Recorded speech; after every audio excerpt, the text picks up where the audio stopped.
Let's talk about physics. Yes, from cosmology and the universe to the quantum world of atoms and molecules. From Newton to Einstein with a lot of curiosity. Hello, I am Anya. Welcome to our show. Let's talk about physics. Hello, I am Mateo. Welcome to our show. Let's talk about physics. In the 14th episode of this series, let's talk about Professor Grave de Peralta's answer to the question, why does biological antimatter not exist? In previous episodes, we discussed that classical attractive fields could produce quantum waves collapses. In the quantum realm, particles dance to a different tune. Non-relativistic particles have common quantum waves, unlike classical ones. This absence of quantum waves is why classical particles lack quantum traits. Relativistic particles, however, boast both common and exotic quantum waves. In atoms with atomic numbers over 137, strong electric fields collapse common waves. This collapse limits the periodic table to around 100 elements. Gravity fields collapse common waves in particles over the Planck mass.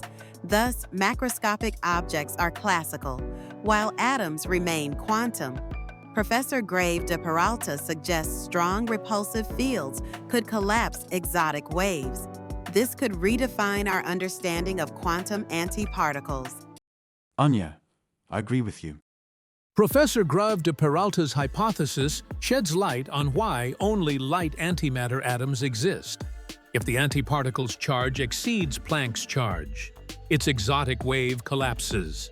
This means positronic clouds with over 11 positrons become classical objects.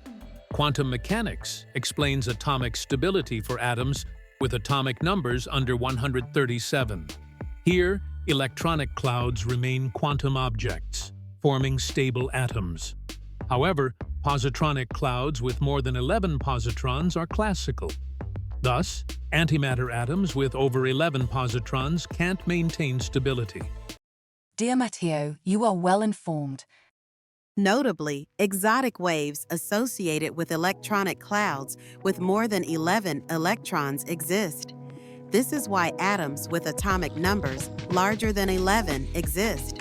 Professor Grave de Peralta's hypothesis breaks the wrong matter-antimatter symmetry of current fields theories. Antiparticles differ from particles in how their exotic waves react to strong repulsive electrical fields. Exotic waves of positronic clouds with more than 11 positrons collapse, but exotic waves of electronic clouds with more than 11 electrons do not. Anya, I agree with you. Ever wondered why there's no life made of antimatter? Life as we know it is made of atomic matter, and so are we humans. If aliens exist, they'd be made of matter too. Why doesn't biological antimatter exist? It's a great question. The easy answer? Biological antimatter can't exist without antimatter. And there's no antimatter because, well, the scapegoat. But Professor Grave de Peralta has a different take. He says life made of antimatter is impossible without antimatter chemistry. So, no antimatter chemistry, no biological antimatter. Fascinating, right? Stay curious. Mateo, this is a sensational result and interpretation. This makes a theoretical prediction that agrees with a huge volume of observational and experimental data. Anya, you know a lot. Let's summarize our discussion today. Strong, repulsive electric fields can collapse the exotic wave of electrically charged quantum antiparticles. If the absolute value of the antiparticle's charge is larger than Planck's charge, the exotic wave collapses. The Planck's charge is approximately equal to 11 times the positron's charge. Antiparticles differ from particles in how their exotic waves react to strong repulsive electrical fields. I emphasize repulsion, the opposite of attraction. Positronic clouds with more than 11 positrons collapse, unlike electronic clouds with more than 11 electrons. This is how Professor Grave de Peralta's hypothesis breaks the wrong matter-antimatter symmetry in current fields theories.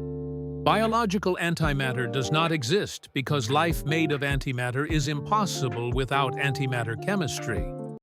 Mateo, we should add that current field theories have been extremely successful describing matter.